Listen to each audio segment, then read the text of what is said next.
Weather update tayo mga kapatid. Patuloy po nating binabantayan. Ito pong low pressure area sa loob ng ating Philippine Area of Responsibility. Kasalukuyan, yan po ay bumabaybay na dito sa area ng Sabtang, dyan po sa may area ng Batanes.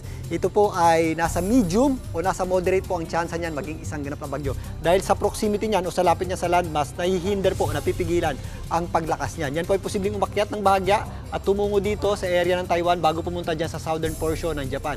If ever yan po ay nandito na, mas tataas na po o bahagya pong tataas ang tsansa niyan maging isang ganap na bagyo. Pero sa kasalukuyan, yung kanyang panglabas na kaulapan, at ito pong habagat ang nagdadala po ng mga pag-ulan sa malaking bahagi ng ating bansa, particularly dito sa Luzon.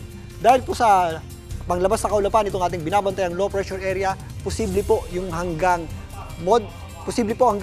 yung heavy hanggang intense rains o hanggang 200 millimeters na pag-ulan dito po sa areas ng Ilocos Norte. Posible naman ang katamtaman hanggang sa kung minsan malalakas na pag-ulan sa mga areas ng Cagayan, Abra, Apayao, Kalinga, Batanes, kasama na po dyan. Ito pong areas ng Ilocos Sur. Again, yung mga areas na po yan ay posible po ang mga pagbaha, lalong-lalo na po sa mga low-lying areas at sa mga bubundok na lugar. Nakataas naman din yung, dahil po sa weather advisory ng Pag-asa, posible rin po yung hanggang heavy, hanggang intense rains dito po sa mga areas ng Pangasinan, Zambales, kasama na po dyan ang Bataan. Posible rin ang katamtaman hanggang sa kung minsan malalakas na pag-ulan sa Ilocos Region, dyan po sa Ilocos Sur, La Union, mga kabundukan ng Cordillera, kasama po dyan ang Kalinga, Benguet at Baguio City, kasama na rin po dyan ang Pampanga, Tarlac, maging dito sa Bulacan, at kasama rin po dyan ang Metro Manila. Posible po yung hanggang katamtaman at malalakas na pag-ulan dyan.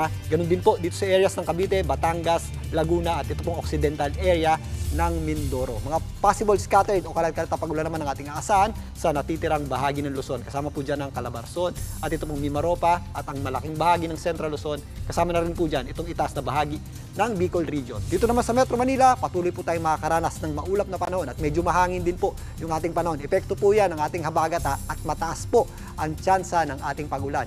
Ibig sabihin po niyan, posible pong umulan anumang oras sa maghapon at sa magdamag. Kaya again, mag-ready po tayo sa mga posibleng pag-ulan na yan at mag-ingat tayo kapag meron tayong mga thunderstorms.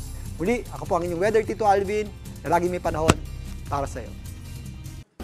Mga kapatid, Julius Babaw po. Para sa komprehensibo at makabuluhang balitaan at talakayan, mag-follow at mag-subscribe na sa social media pages ng News 5.